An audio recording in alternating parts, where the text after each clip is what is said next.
my fellow St. Lucians. After 191 years since the abolition of slavery, we have made much progress as African descendants in overcoming the inhumane treatment and psychological trauma imposed on our ancestors. This trauma has been carried across generations, and while its impact has been declining, its remnants continue to impede the progress of some of our people. The legacy of slavery is still able to divide us, despite the common indignity suffered by our ancestors. And yes, there remains sadly a few amongst us who have yet to understand and appreciate the need to uplift our people from self-doubt and the harmful effects of the values of our colonial masters. As we honor the sacred memory of our ancestors and the unbreakable spirit of those who rose from bondage to claim their freedom, we are not only looking back, we are reaching forward. The bonds of global cooperation, once a beacon of hope, are strained by division, distrust, and conflict. Yet, it is precisely now that we must recommit ourselves to unity, dialogue, and shared purpose.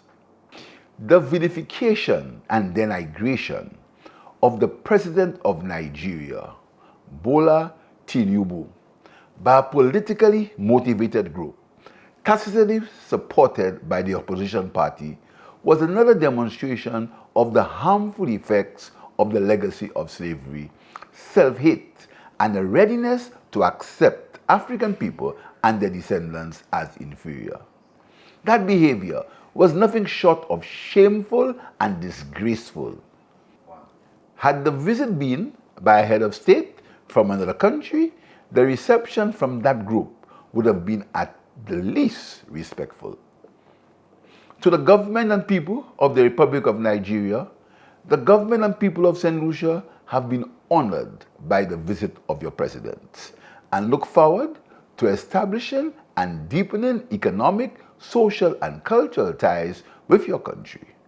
I am pleased that during the visit of the president and his delegation, several memoranda of understanding were established for fostering economic, social, and educational relations with St. Lucia and the OECS. My administration will do its best to ensure that these MOUs bear fruit at the earliest possible opportunity. My administration, mindful of its role in transforming the society to a place where its citizens are proud of their heritage and history, continues to address the inhibiting social and economic pressures on vulnerable groups. This is why we remain committed to assisting those most in need, to reduce the gap between the haves and the have-nots, so that we can move forward together as a nation with a shared history and a destiny. We must not allow any group who still do not value and respect their history and heritage to distract us from the immense strides that has been made in reassuring our people that they are as good as any. Our small nation continues to remind the world of the value of our people to the development of humanity. The athletic prowess of Julian Alfred is more than a celebration of Olympic gold and silver medals. It's a show of self-confidence, pride, and freedom. A freedom to think big and to inspire those who dare to succeed in the face of major challenges. This is in part why my administration remains committed to the development of the people so they can reach their true human potential. In the area of education, my administration, through the Ministry of Education, has taken steps to integrate African studies into the curriculum of secondary schools. The absence of the contributions of African civilization and the thinking of African philosophers in our school system are gaps that need to be filled.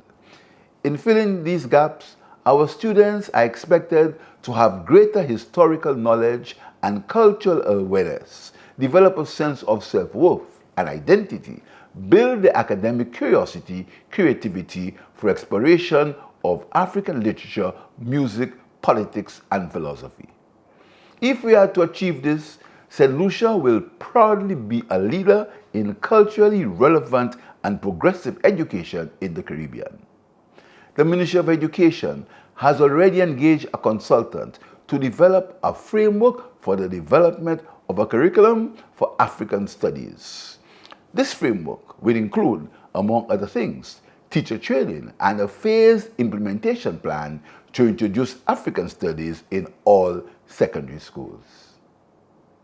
For centuries, the Atlantic or Middle Passage was a site of unimaginable suffering and forced separation. Now, it must become a bridge of return, of reconnection and renaissance. The recent strides in multilateral cooperation, from the African CARICOM Summit, the Afri-Caribbean Trade and Investment Forum active, building partnerships in trade, technology, and cultural exchange, are not just diplomatic gestures. They are long overdue reunion of a family separated by history but united by blood and purpose.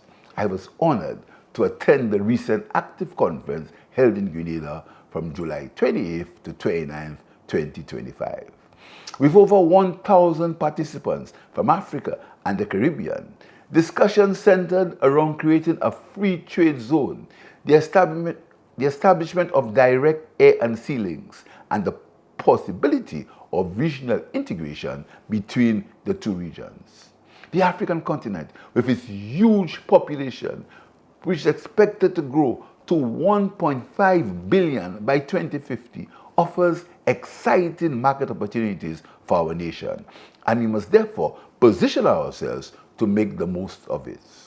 From the rhythms of our drums to the resilience of our people, Africa lives in us, not just as heritage, but as destiny. The time has come to transform cultural kingship into concrete cooperation in trade and investment, in education and technology, in tourism and the arts. Let us strengthen our ties, not as distant relatives, but as equal partners in a shared journey of renewal. The transatlantic slave trade, the brutal and inhuman treatment of our African ancestors, must be addressed and understood if we are to fully appreciate its current impact on the social and economic inequalities in our society today.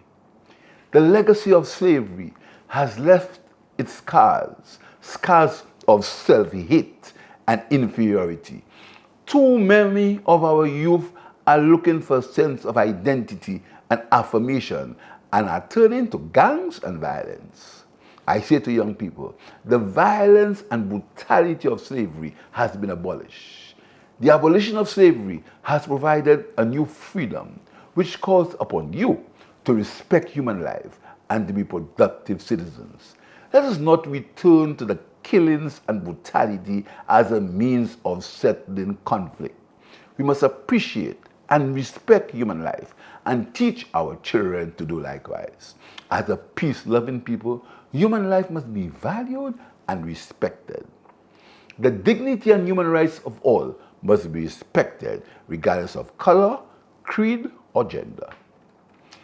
Together, St. Lucia and Africa can be a powerful voice for climate justice, reparative action, and a future where our people thrive. Our emancipation was not the end, but the beginning, a foundation on which we rise together to forge bonds of solidarity and shared destiny for generations. Allow me to salute the pioneers in our country, the poets, the writers, the drummers, and other creatives, the members of the Rastafarian Society, who over the years have reminded us of our African culture, heritage, and history. I thank you all. My government has, since August 2021, agreed to ensure that the significance of that day is celebrated and commemorated with a month-long celebration as a reminder of our resilience as a people seeking to improve our quality of life. Happy Emancipation Day to all. I thank you.